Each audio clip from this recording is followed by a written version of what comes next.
किसान पाए तेने वीडियो कम्प्लीट चाई থাকিবা कारण आज का वीडियो पीएम किसान का और बर्तमान मैं पीएम किसान এটা মিটিং এটাত গৈছিলো মিটিংটোত বৰ্তমান কৈছিলো যে পीएम কিষানৰ পেমেন্টটো বৰ্তমান মাস মাহৰ ভিতৰত দিব বুলি আৰু পीएम কিষান বৰ্তমান নোটিছটো জাৰি হৈ গ'ল অৰ্থাৎ নোটিছটো দি দিলে বৰ্তমান পেমেন্টটো এই তাৰিখে দিব এইটো মাস মাহৰ আৰু যদি জানিও ইচ্ছা ভিডিও কমপ্লিট চাবা আৰু যদি पीएम কিষান পাই আছা তেনে ভাল কথা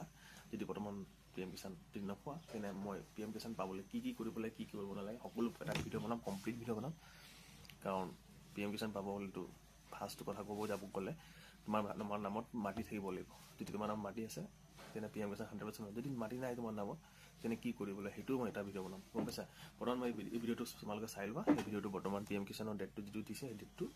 কমপ্লিট মই দেখাই দিছো ৱেবছাইটত গৈ পিনি এই ডেটৰ মতে पीएम किसान দিব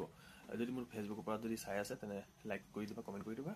और फॉलो कर दिबा और যদি ইউটিউবত চাই আছে তেনে মোৰ ইউটিউবত সাবস্ক্ৰাইব কৰি দিবা কাৰণ এনেকে দৰে ভিডিও পাই থাকিব কাৰণে ওকে চাই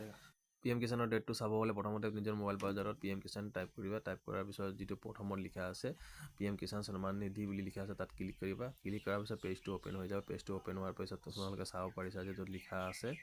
माननीय प्रधानमंत्री श्री नरेंद्र मोदी द्वारा पीएम किसान सम्मान निधि 22वीं किस्ती तहत 9 करोड़ 22 लाख की अधिक किसानों की बैंक खाते में 18,940 करोड़ अधिक धनराशि सत्यायन अर्थात दिया হ'ব বুলি কোৱা হৈছে আৰু এই বৰ্তমানটো ডেটটো দিয়া হৈছে অৰ্থাৎ इस कार्यक्रम के सीधा प्रचार 13 मार्च शाम 5 बजे डीडी न्यूज पर देखा যায় কথা डीडी নিউজত দিয়া হ'ব বুলি কৈছে আৰু এটা কথা জনাই দিও যে যিসকল লোকৰ যেটো पीएम কিষানৰ লিষ্টৰ নাম আছে যদিও তেওঁলোকৰ লিষ্টৰ নাম থকা তেওঁলোকে পেমেন্ট নোমাই তেনে প্ৰবলেম এটা ইস্যু এটা দিয়ে আৰু এই প্ৰবলেমটো কি নেকা দিয়ে কি কথা এই প্ৰবলেমটো হ'ব পাৰে মাৰ্টিৰ প্ৰবলেম হ'ব পাৰে অৰ্থাৎ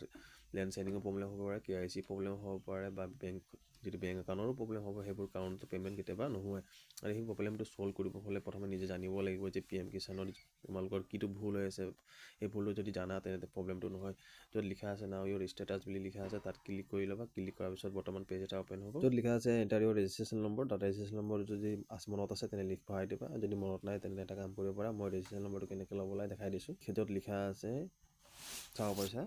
নাও ইওৰ ৰেজিষ্ট্ৰেচন নম্বৰ তাত ক্লিক কৰিবা তাত ক্লিক আছে মোবাইল নম্বৰ আধাৰ নম্বৰ দুটা ভিতৰত এটা নম্বৰ ভৰাই পিনি যেটো ৰেজিষ্ট্ৰেচন নম্বৰটো ল'ব পাৰা ৰেজিষ্ট্ৰেচন নম্বৰটো পাৱাৰ পিছত তোমালোকে এটা কাম কৰিবা ৰেজিষ্ট্ৰেচন নম্বৰটো ভৰাই দিবা কেপচা কাৰ্ডটো ভৰাই দিবা গেটৰ টিপিত ক্লিক কৰি দিবা গেটৰ টিপিত ক্লিক কৰাৰ পিছত তোমালোকৰ পেজটো ওপেন হ'ব য'ত তোমালোকৰ কি প্ৰবলেম আছে কি প্ৰবলেম নাই সকলো কথা জানিব পাৰিবা আৰু যদি ভিডিওটো চাই যদি তোমালোকৰ কিবা হেল্পফুল হৈছে তেনে সাবস্ক্ৰাইব কৰি দিবা ফেসবুকৰ পৰা চাইছে যদি লাইক কৰি দিবা কমেন্ট কৰি দিবা ফলো কৰি দিবা আৰু যদি ইউটিউবৰ পৰা চাইছা তেনে সাবস্ক্ৰাইব কৰি দিবা লাইক কৰি দিবা কমেন্ট কৰি দিবা এনেদৰে ভিডিও পাই থাকিব